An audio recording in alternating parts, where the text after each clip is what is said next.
Hey everybody, I'm Zach. And I'm Jesse, and you're watching the Patreon bonus stories. We've got... Oh, these chairs, dude. Yeah, we're going to have to get new chairs. I want to thank all of you so much. We just got a new mixer. We had been using a mixer that you... From 2003. And here's the thing. Every time we walked into this room, we would tell Google that we wanted to turn on all the lights in the room. And part of that is some smart switches. We invested some time into making this as easy as possible for us to get going. Yeah, But we here's learned the thing. we learned the hard way to do that.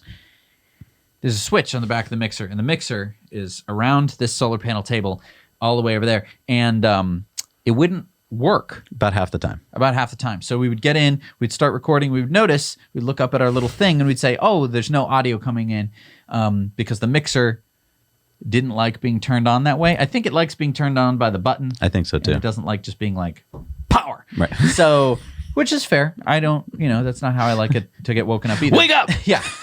But, so this is our third mixer Yeah. that we've gone through.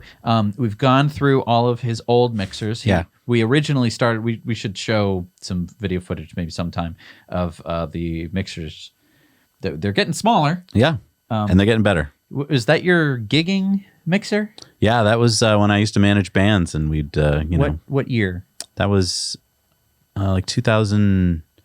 Well, it had two lives. It did two bands. So back in the late 80s, early 90s, and then again in the 2000s. Yeah. And now we have a little mixer right here, so we can see all of our things. It has the compression. Yeah. It's got all sorts of little doodads. I mean, hopefully you're enjoying better audio this week. right. We can actually do sound effects. We can just. I don't know what that one was. I don't have the headphones on. But it is fun to push the buttons. So, and we've set up a lot of different things. We can do this basically in a Zoom call. Yeah. So next time you see us on Zoom, we're probably going to be sitting in these uncomfortable chairs. We're looking. That might change. If you know of any good chairs that would be good for here, like take a look at these, right?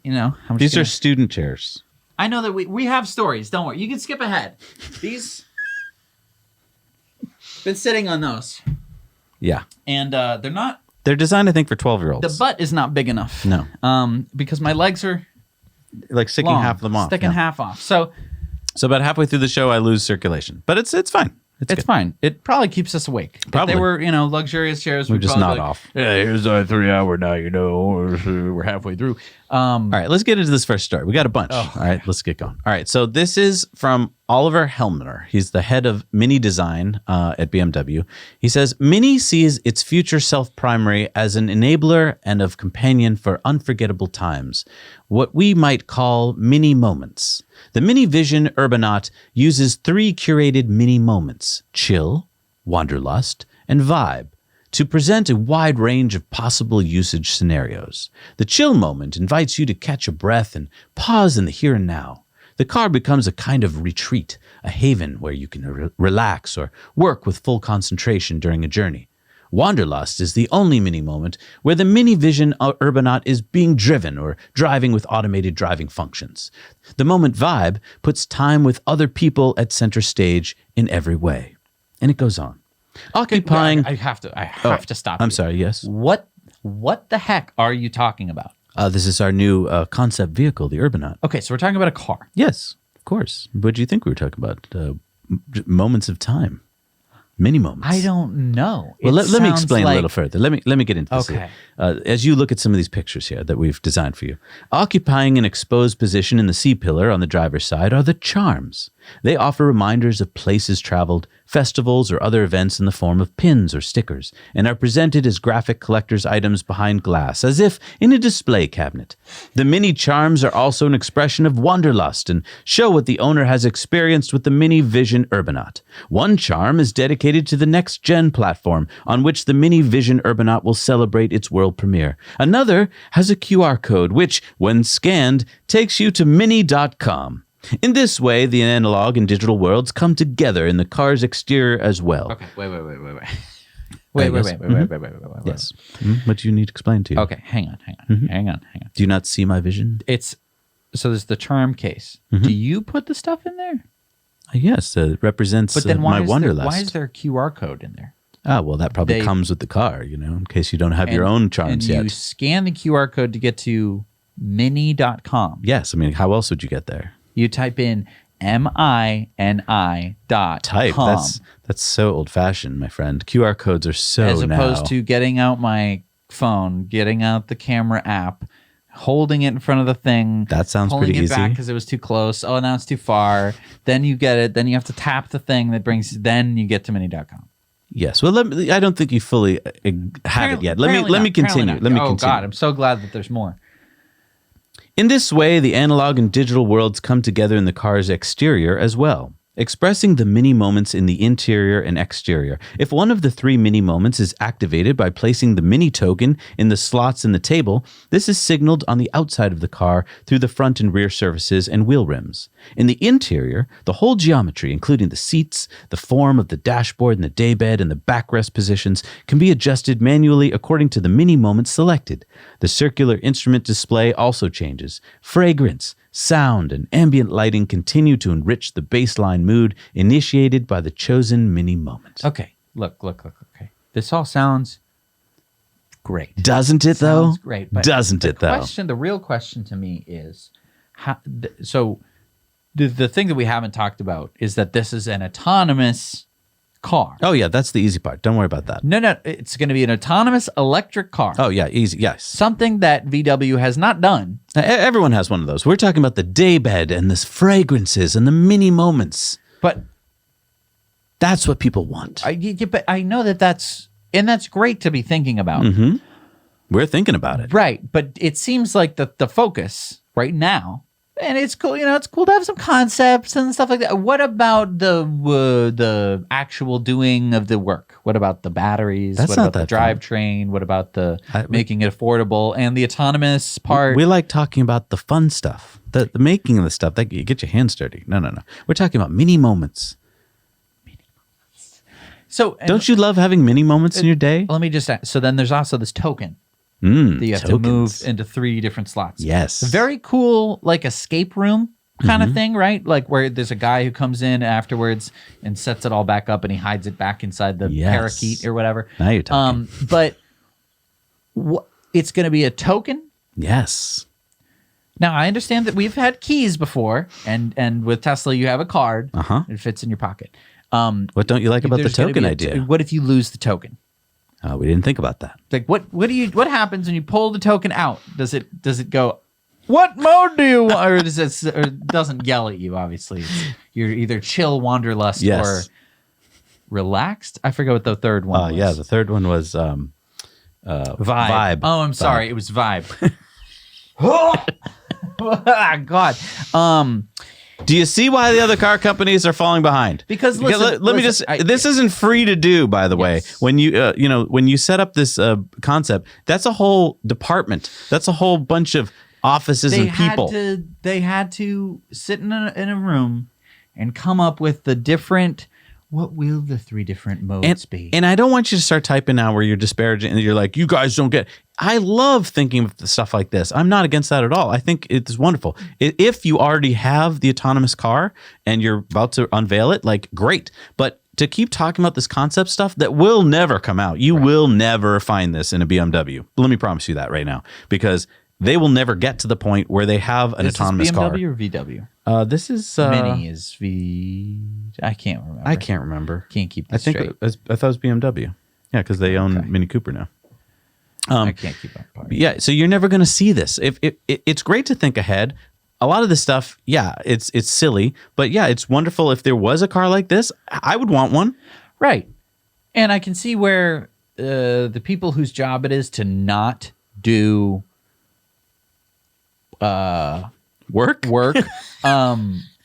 it's definitely fun to talk about it. It's so, I can't believe that they actually published it. No, Like, I can't believe it. I know. And then people will talk about it and be like, oh, this is interesting. It's like, you're never going to see it. I mean, I like reading Harry Potter, but it's a whole book series. Right. It's not just like, imagine if J.K. Rowling came out with a book, and it was like, a couple pages, Mm-hmm. and it was just about the Nimbus 2000. Well, she has pretty much, but okay. Well, yeah, I know you can get, but no Harry Potter book, nothing else, doesn't have a story or anything else. It's just this and you're like, is this real? The Nimbus 2000, can I buy this? Well, it's like if Elon came out with this whole thing of what life on Mars was going to be like, but he's like, you know what? I don't really want to work on Starship anymore. Right. It's like you got to work on Starship more time than you put into thinking about what's going to happen on Mars, because if you don't get to Mars, then all that thought about what's going to happen on Mars is it's fine to be a science fiction writer. That's awesome. I just think BMW, they should just start being science fiction writers, because that's what they're doing. Right. They're not coming out with cars, which is what they should be doing. And it's so similar to the Ford story that we had last week on Patreon Bonus Stories. Right. With what was the group called? Freethink, which apparently is independent of Ford. I had a lot of people write in and say that they are not on that one. So. Not on that story. No, they were. He works for Ford. I mean, he works for Ford, and also they were definitely paid. Yes. By Ford. Yes. A lot of money to print that. Yeah. Hey, let's continue. This next story is a topic that Jesse and I have been following since the beginning of the outbreak of the pandemic, where Elon has been talking about things that we don't usually put into the tweets of the week on the main show. The reason being that it's controversial. When he tweets about COVID stuff, it's been very controversial. Now, he said stuff like back in, I think, February or March, where he said this will be over by April. Wrong. He was wrong.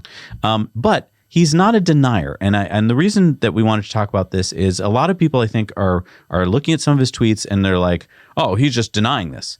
He's not. He's actually posting about science, and in science, there's disagreement. That's how science works. You post your hypothesis, people test it, they write back what they found, you talk about it. You don't just write the way that Twitter works, which is "shut up, you're dumb." That's not science. Or you're wrong. Right. You can say you're wrong, but it's usually an accompaniment with because here is some data. So here's, for instance, a tweet thread that Elon's been talking with Michael Mena, and he's an epidemiologist, and he's a Harvard-trained doctor, and they've been talking about how the testing works. And I think one of the things that I'm kind of disappointed in is, we're months and months and months into this worldwide pandemic.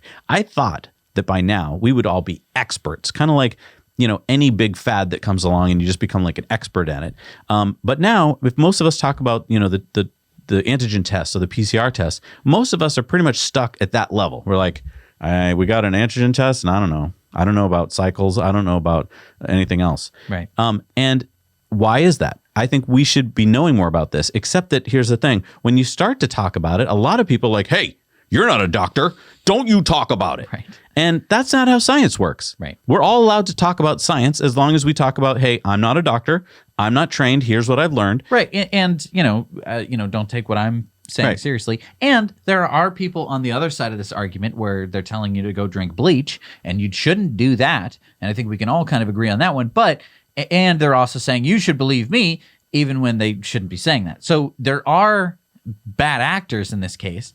Elon is not one of them, but a lot of people want to point that and put that on him.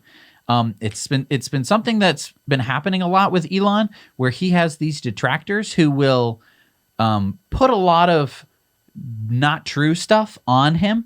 And this is just another example of that. Now, a lot of this came about when he was trying to reopen the Fremont factory, and he said, "Hey, we got to reopen this. We're going to be safe, but we got to reopen." And a lot of people are like, "You're putting lives at risk." I would point out that lots of factories reopened around the same time. There's been a small number of cases at the Fremont factory. Any factory where you put thousands of people in the same place, you're going to have cases of COVID. It doesn't mean they caught it there necessarily. They could have brought it in from some other place, from home. But because there's so many thousands of people there, you're going to come across some cases. Has it been a big deal? No. Right. And so all this talk when he was trying to get reopened of "you're killing people, you're putting people's lives ahead of, money ahead of people," all turned out to not be true. He does care about people. And so this is another tweet that I think shows that. Viv asked, "Viral load in a population, so number of contagious people, not total cases, is what's most relevant. If only cases below a certain count would get reported as actual COVID cases, I'm certain overall numbers and therefore public government reaction would look quite different." Elon said, and cases with high non-infectious count should quarantine for a few days while getting another test. Second test determines whether they're just beginning to get ill or are on the long tail afterwards, where viral fragments exist but person is not infectious. Now, does that sound like someone who's denying that there is COVID? No, he's got it himself. He knows it's a real thing. He's talking about, let's talk about it more scientifically. And that's all we're trying to say here is it's really hard to look at his tweets out of context because that's what Twitter does is they pull things out of context and then they just put a big, bunch of people, shut up, Elon. I mean, like I remember, I don't know what election it was when sound bites first became, the most important thing is sound bites. And it was whatever people said, and you'd have the recording of the person saying like, I believe this or that. And then they would go back and be like, see, he believes this or that. And that would be the thing. Right. Now with Twitter, it's even worse because it's now text, so there's no inflection. Well, here's the thing about Twitter. It's so close to being a good platform, but here's the problem I think that there is with it. There's a way to say something is good, so there's the little heart button, right? But there's nowhere to click that says you don't like it. So for instance, in the comments down below on YouTube, you have an up thumb and a down thumb. And it's actually pretty powerful because when you hit the up thumb, it tells the algorithm that more people would like to see that comment. And so it slowly moves up. When you hit the down thumb, it does the opposite. But the cool thing is with the down thumb, it doesn't show the down thumb number. So I think that's actually well done. Here on Twitter, the only way to be negative is to say something negative. Right. And so you're forcing people to either go, oh yeah, I like that, or oh, I can't down thumb it, so I guess I'm going to say I hate this. Right. And I mean, with Reddit and lots of other, there's forums and different places with the up and down system, it works very well. The best stuff generally rises to the top. Anyone who, to the Reddit user people out there, yeah, that's generally how stuff works. But yeah, Twitter is a total mess when it comes to that. And it just is this really easy way for people who want to attack Elon for whatever reason, either because they have some agenda or that they just don't like that he's a billionaire or they've heard a bunch of other misinformation about him through Twitter and other sources that basically use Twitter as a first-hand source. They don't like him and then they want to attack him. And it's very easy to do that when you can pull little bits and pieces out of someone's whole archive of tweets and attack them based on that. And the attack vector is really strong because when Elon has millions and millions of followers and all you have to do is wait till he said something and then say something on his Twitter thread, you know that you'll get seen by a whole lot more people than you would on your own Twitter thread. Right. And it's evident in the fact that there were tons of Bitcoin scams where it was like, send 10 Bitcoins. It's me, Elon. Send me 10 Bitcoins and I'll send you 100. And why did they keep doing that? It's because it was worth doing it to them to create new accounts and to set up bots and to do all that. Now, one of the reasons why we cover Elon's tweets of the week on the show is I think it's one of the most important ways into his mind. He's actually on it actively. He actually does all sorts of things from very scientific, things to very dad joke meme things. And so you get to see kind of the whole spectrum of Elon. You get to kind of know where his mood's at on any given day or whatever. And so here's another tweet that shows, again, about COVID, how smart a guy we're talking about. So Elon says, creating synthetic mRNA for cures and vaccines is the future of medicine, in my opinion. Turns it mostly into a software and modeling problem. Frank said, that is what CureVac is doing. And Elon said, CureVac, Moderna, and a few others, Tesla makes the machine CureVac uses to go from known gene sequence to trillions of lipid-coated mRNA strands. So when people say, like, you're not a doctor, Elon, he's not a doctor, but he's a very smart guy. And when he thought that Tesla could help make CureVac's machine better, he stepped in and said, hey, can we help make your machine better so we can get a vaccine out quicker? And that's what they're doing as we speak. I'm a shareholder in CureVac, just let you know. And so I have a vested interest, in hoping that CureVac does well. But the reason I invested in it is I'm like, oh my goodness, if Elon's going to get into this company, that's a good thing. Well, and here again, Elon wasn't a rocket scientist before he started SpaceX. Exactly. As soon as he started SpaceX, he started reading up on it. And now they're one of the, I think that everyone would agree, they're the leader of space travel in the world. And that happened in a vastly short amount of time. Does that teach you something, right, by the way? Now, of course, Elon isn't the only guy working at SpaceX. There's thousands of very, very, very intelligent people working there. But when they started, and you have, Elon with the mariachi band, there weren't a lot of people there, and no. I'm sure that he did a lot of the heavy lifting. Yeah. Actually, we know that he did. So that's kind of where we're at with this. It's very easy to attack someone just by saying, well, you haven't labeled yourself as an expert in X, Y, or Z. And I think that's gets into a broader topic, which, is a whole tangent that we could go down where, who are experts and should we be listening to them? There's a lot of people who kind of start to renounce experts entirely because they're so sick of not being able to have their, ideas or opinions heard. Right. Sometimes it's because they're completely wrong, and sometimes it's because they aren't being listened to. Well, and you also have to ask if an expert has enough time to be on a TV show all the time, like you see some of these experts all the time, then what are they doing? Maybe they're at the tail end of their career, or their career has ended and they've got nothing but time to do, armchair quarterback everything. Right. And then you're like, well, but things move so quickly now. How can you still be an expert in it if you're not doing it? And specifically, you're talking basically about Lutz. Oh, Lutz is one of them. Sure. Good example. yeah. I wasn't thinking of Bob Lutz, but yeah, Bob Lutz, exactly. Like, oh, well, you ran a car company for years. Come talk to us about what you think's going on. Well, I think Elon's a nut. Well, okay. But, it's been years since you made a car. Right. So, and how well did you do? You never made an electric one. Well, I made the Volt. and I crushed the EV1. All right, let's go into this tweet. Gary Black said S&P senior index analyst Howard Silverblatt was asked whether Tesla CEO Elon Musk could weigh in on how S&P should add Tesla to the S&P 500, one or two tranches, and the percentage of each tranche. Silverblatt's response: if he wants to put in a comment, that's fine and dandy. Go for it, Elon. Elon said, wise words from Bogle. The point of companies is products and services. So let me just stop here. This Wall Street Journal article about Mr. Bogle, he gave a warning a few years ago about index funds. He basically said, index funds, they were a good thing, but now there's so much money going into them that they've kind of grown out of control and they're going to be a problem. So Elon goes on to say, they have no point in and of themselves, nor do these indices. Buy and hold stock in companies where you love the product roadmap, sell where you don't. And then Elon went on to say, the only publicly traded stock I own is Tesla. Pretty interesting there. Good to know. Third richest man in the world. And that's the one stock he owns. And a lot of the rich people watching this right now have Tesla to thank to some extent. I mean, we've been hearing from so many people on the Investor Club who had changed their lives. Yeah. I mean, we're listening to what was going on with Tesla, bought it when it was, now we're talking, little, and at the time it was scary to buy stock at that price. You were like, right. Oh my God, it's probably going to go to zero. Now it's at, what are we at? Almost $500 a share. I mean, that's insane. We split $500 after the split. I know. That's $2,500 a share for those of you who are remembering it from the old days. Because I know a lot of people kind of who don't follow stocks closely have kind of missed the split.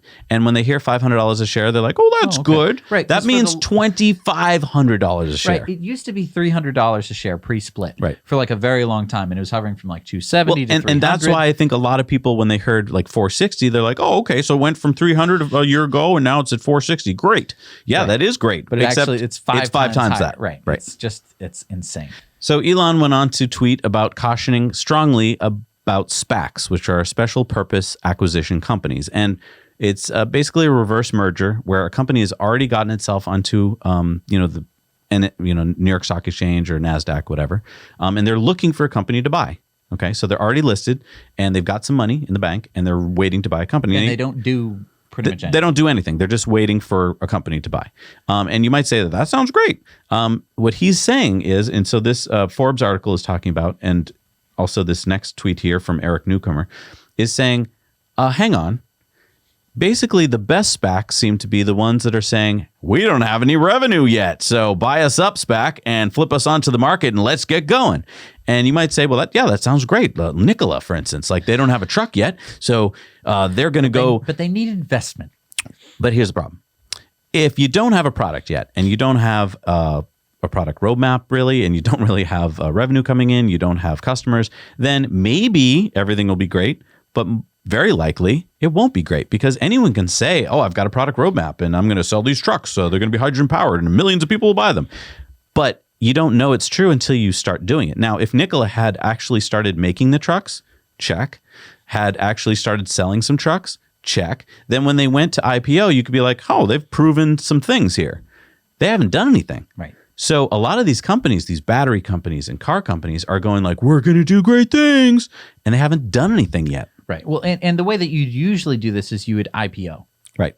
And the IPO process means that you had to have gone through a bunch of steps with a bunch of rounds of investing. And you have gone to this final round where a big investment bank would say, let's bring you onto the market. You put yourself on the market. And then people would say, well, let's look at what they've done. Now, for some reason, people are in this like FOMO where they're like, I don't care what they've done. Just buy me shares. Buy me shares. I need to get in. I need to get in and look what's happening. And so Elon is warning. He's like, hey, just be really cautious. I don't think he's saying they're all bad. Right. But I think he's saying is like, don't just FOMO your way into making this company a company. And that leads in really well, I think, this next tweet. So Elon tweeted this out. Nullius in verba at Royal Society. And so luckily for us, Kristen told us what this means. The Royal Society's motto, nullius in verba, roughly translated to take nobody's word for it. And this was established in 1663. And the motto was seen as an expression of the fellows' determination to withstand the domination of authority and verify all statements by an appeal to facts determined by experiment. And then Kristen tweeted out that King Charles II founded the Royal Society. Elon kind of corrected her and said, more like he gave it his blessing. It was sort of a groundswell of those who believed in the scientific method in London. And now you might be saying like, okay, why'd they go in this like history lesson here? Very important, I think, to understand Elon. Yeah. Nullius in verba means take nobody's word for it. Go back to first principles. If I say, hey, I'd like to start this company, I'm thinking of going to the moon, and you're like, no, that's going to be really expensive. You're not going to be able to do it, and here's why. It's like, okay, listen to Jesse, but then go verify it yourself. Don't take his word for it. Go do your own experiments and see if it's true, because pretty much everything in Elon's life they've told him you can't do. Oh, you want to start a company where you put the entire Yellow Pages onto a CD-ROM? No one's going to buy it.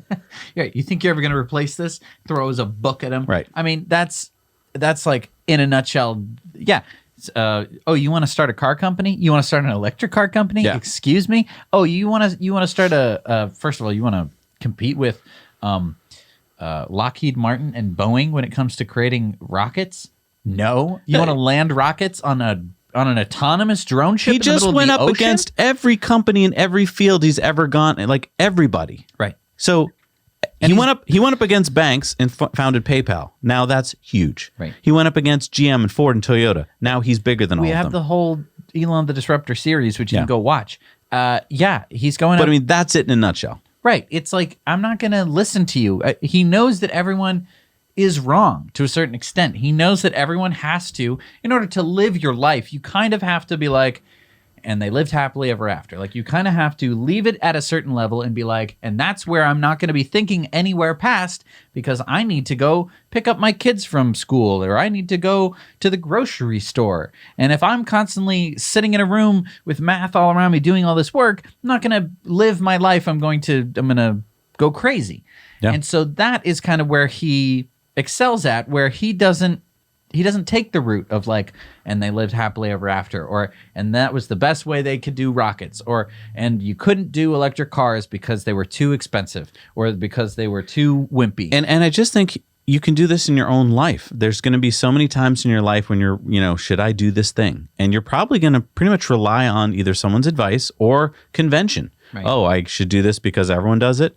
And he's basically saying, just question that. Like, right. Go back to first principles and figure out whether it makes sense for you. And this next tweet is pretty interesting to me too. Deus Ex Machine Learning. So you might be looking at this kind of meme tweet and be like, is it just kind of a joke? But let's break it down a little bit. What he's basically saying here is that the first level of learning from a university, I'm not trying to take anything away from it, but I remember that a whole semester's course on something took a lot of work. And at the end of it, how much of that do I remember? I don't know. I'm looking back at like a religion course I took or an astronomy course, and it's like, not a lot. Am I glad I took it? Maybe. But what did I get out of it? Go to the next level. Online course. Well, you can do it at your own time and a whole lot faster, right? Than showing up every Thursday at 4:30 to 6:30 and falling asleep. Next level, from YouTube. Find somebody who's squished it down to a smaller bite-sized chunk. Right. It's much more convenient. It's on your own time and you don't have to be, From an article. Oh, an article that you can read in 10 minutes and you get the same information. And then finally, a meme. Now, you might be saying, how could you possibly compare a college course to a meme? But I think you can. There's a lot of stuff in memes, and I don't mean like a funny meme, but let's take this meme. Walking across the street. What do you remember about walking across the street? When you cross the street today, something, please obey. Oh, traffic rules you must obey.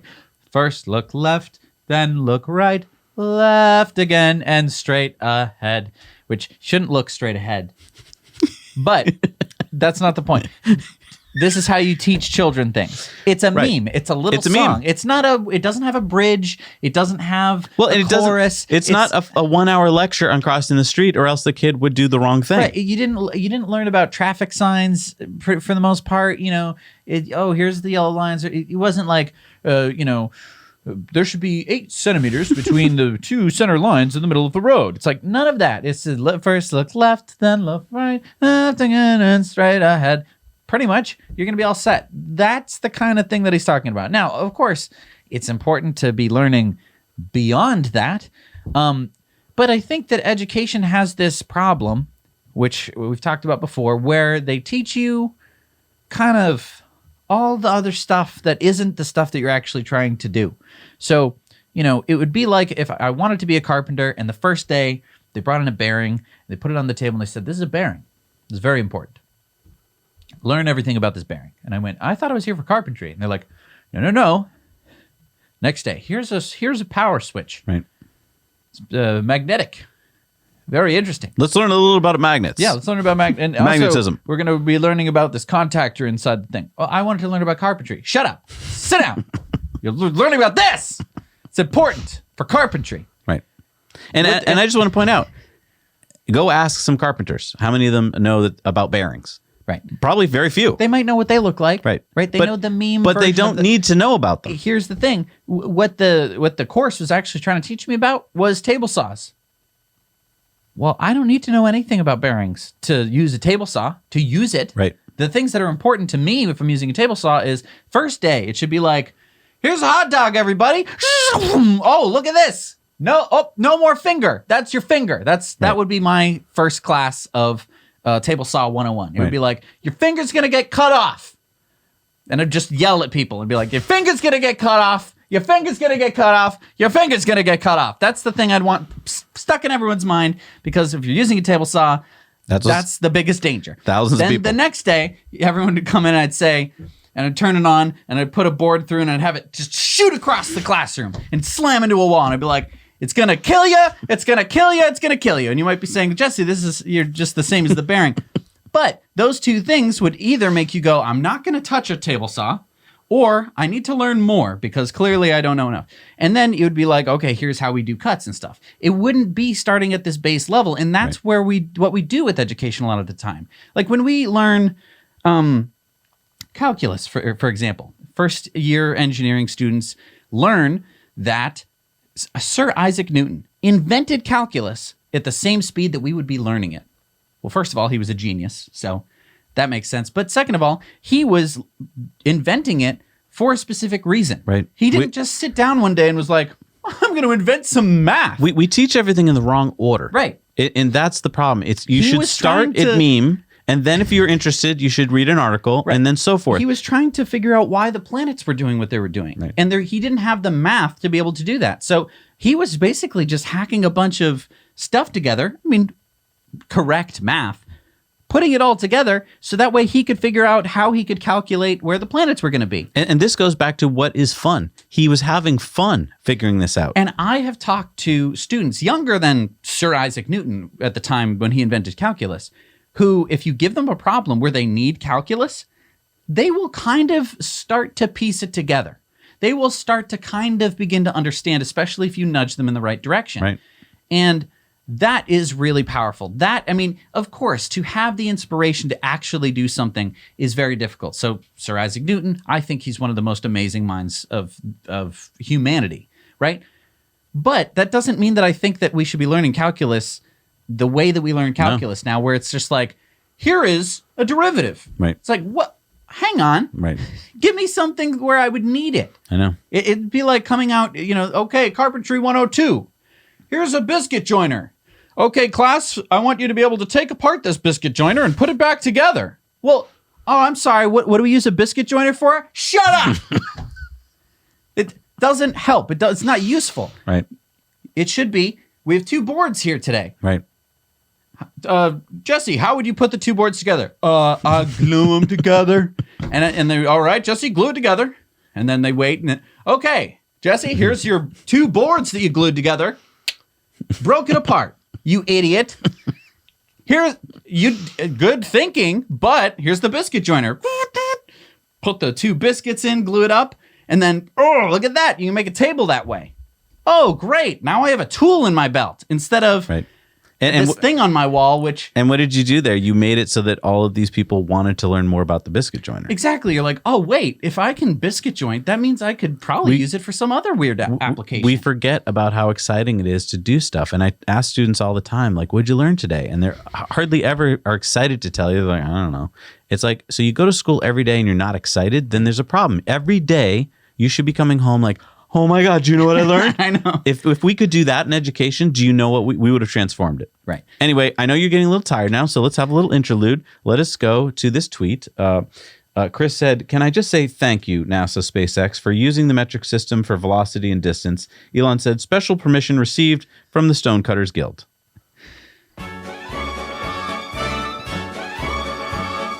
Who controls the British crown? Who keeps the metric system down? We do.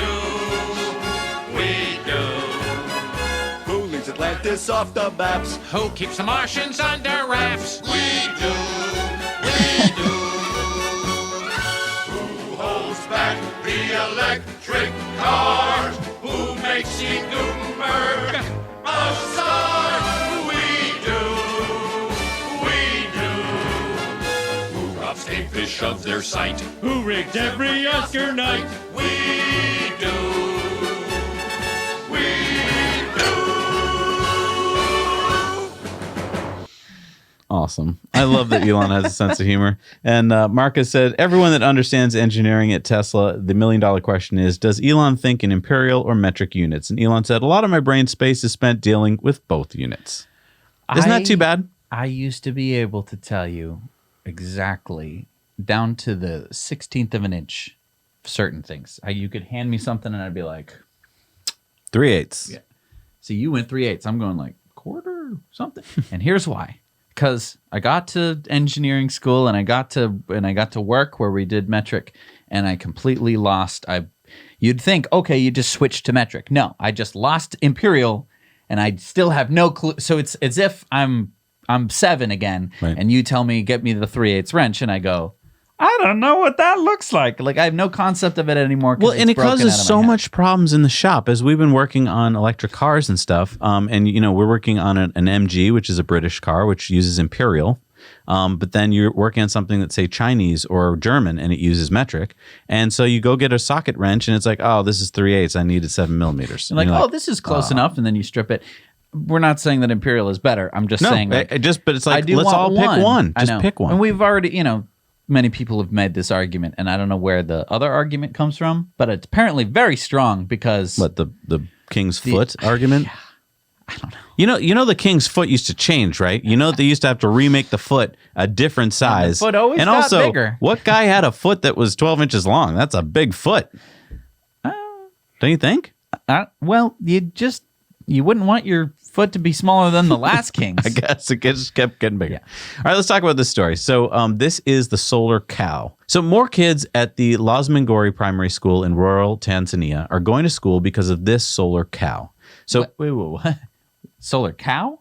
yeah, so this machine is, solar powered, got solar panels on it. It powers up these little batteries that look like the teats of a cow. And so the kids come in the morning and they drop off their battery there to get charged, and they go to school. And that's kind of the deal they get, right? So parents normally at home use kerosene and expensive charging to meet their energy needs, but now kids bring in these batteries to school. They charge them during the day at the solar cow, and they bring them home after school. That's kind of the deal. It's called solar milk. And so if you come to school, you get to charge your battery. So now it's increased kids going to school by 8%. since they started this program. And new enrollments are up by 10%. And that is because a lot of parents are like, don't go to school. I need you to work in the fields today or do some, work around the house or the home business. I don't need you going to school. That's not valuable to me. But if kids are coming home with charged batteries, which could then charge lights, so basically you go home now with a flashlight and a solar cell phone charger, then you're like, oh, okay, that's valuable. Sad, but true. I thought, wow, that's interesting because I wouldn't have known to have even attempted to solve that problem because I didn't know it was a problem. So you get more education to kids and you get them more electricity at home. I thought that was really cool. And solar energy to boot. Yeah. It really shows how valuable solar can be to the world. I mean, it shows you what we take a lot of things for granted living in a country where you have access to the internet and stuff like that. But it also shows you what you could do with a very small amount of energy and what a big difference that would make. Yep. Yeah. I'm just always amazed. We keep looking for other solutions. There's talk recently of, NASA and other space agencies spending a lot of money to build solar panels that would be out in space and would beam the energy down. And I get it. The sun will be out 24 hours a day there, but depends on your orbit. Depends on your orbit. But it's like, and that's great. We should go for things like that if we're needed to, but we don't need to. We've got cheap energy right here on the planet, and everyone's kind of like, well, I don't think that's true. I think it'd be easier to make a space solar panel. Right. It's like, and it's not until you have people. Well, first of all, it's not until the price of solar comes down. I totally understand. Back in the 70s, you might be saying like, okay, well, that panel's really expensive, and it puts out a pretty small amount of energy. Except that. It's a known, the curves are known now. Right. The idea that scalability, it doesn't matter if you're making a pair of headphones or if you're making a solar panel, right. You can scale it. So, the first pair of headphones, probably very, very expensive because you had to build it basically, catalog engineering. Right. You couldn't go in and say, okay, we were going to make a cheaper speaker, we're going to make a cheaper, housing. You had to kind of put it all together and make it from scratch, machine it and do all sorts of stuff. Same thing with solar panels. Like the first solar panels are expensive because you had to make them in a lab, most likely. Right. And then, all of this scale up, same thing with electric cars. All of these different problems where you started off, or like with cell phones. Cell phones used to be very expensive and giant and blocky, and people are like, oh, that sucks. Why would I want a cell phone? Well, now you can't really bump into anyone who doesn't have a cell phone. Why? Because it's scaled up and the price dropped to the point where pretty much everyone could afford one. And the same thing happens with solar. And it really is a tremendous amount of energy. And the same thing is happening with full self-driving, and we're not even getting that. Like, I just want you to look at this problem of full self-driving the same way we must have thought about, say, cell phones when they first came out. That'll be too hard to do. It's going to be really hard. It's going to be really hard. It happened. Full self-driving. It's going to be really hard. It's going to take decades. It's going to happen faster than you think. Same thing with the internet. I mean, go back and watch War Games with Matthew Broderick. I mean, you watch that. When did that come out? Like 1985 or something? You look at that and you're just like, what are they using phones to transmit data?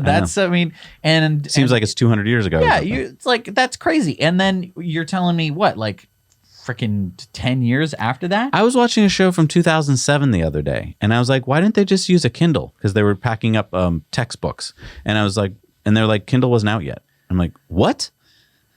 Right. It was, what? Yeah. No, there's so much stuff that has changed so dramatically in the past few years. And I don't know how we normalize it. I would love to know how we normalize stuff like that. But we totally have. Totally normalized it to the point where we're just like, oh, yeah, of course. But all this new stuff, impossible. I'm going to have the same stuff. I'm going to be driving a car for at least 100 years. Yeah.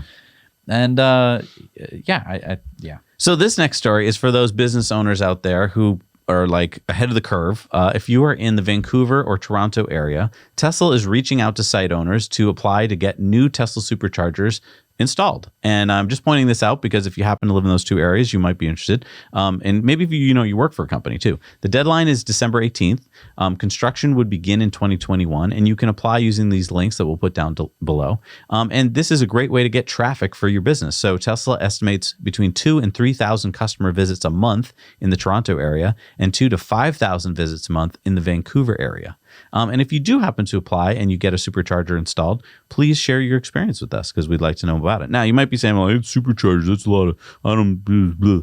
But what if you are a landlord of a multi-unit apartment building, or maybe you belong to the HOA of a condo association and you want to get some charging, but you're like, oh, it's so hard to do because here's the problem, right?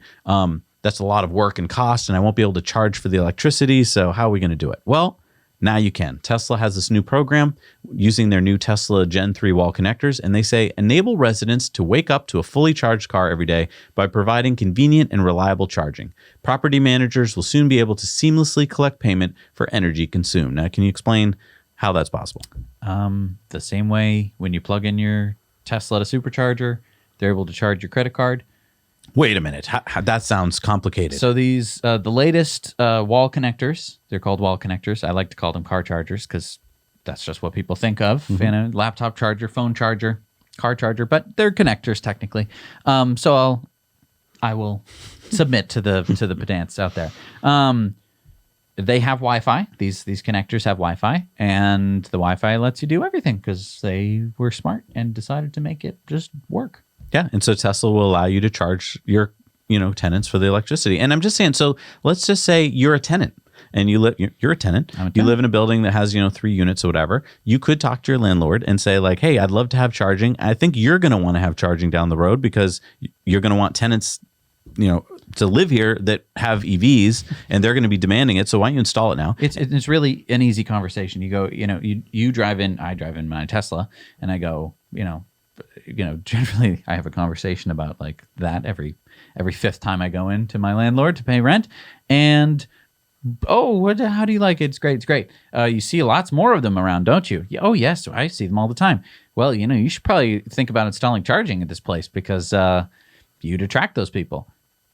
Oh, well, we didn't think of that. And I'm serious. You should really think about it. But here's the next part. Right. And they're thinking money, right? So if you say to them, and Tesla has this program where, they'll help you pay for some of the installation.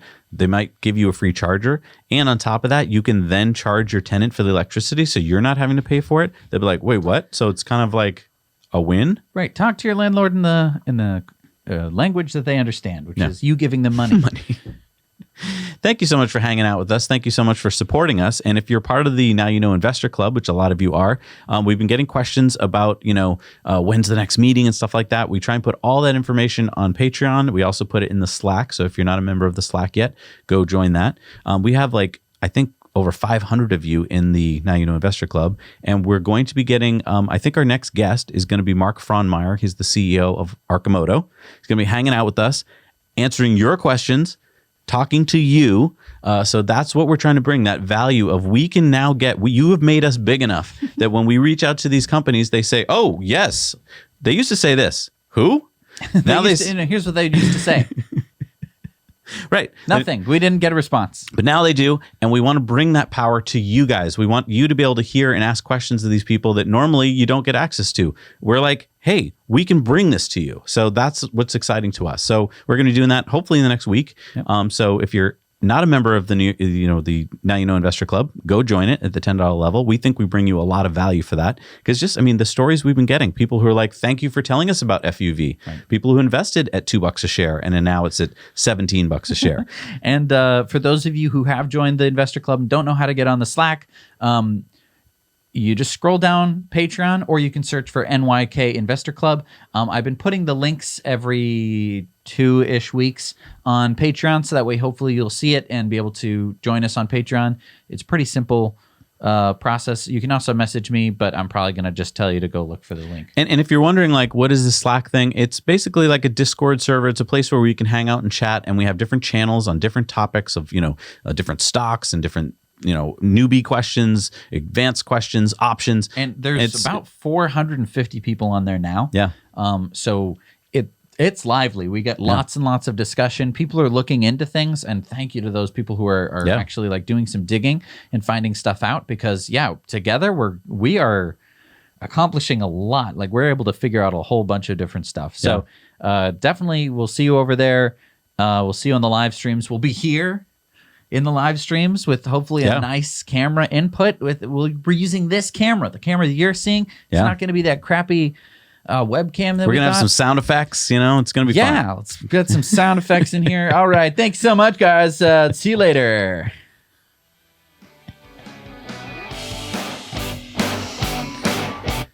See you guys next week. All right, bye.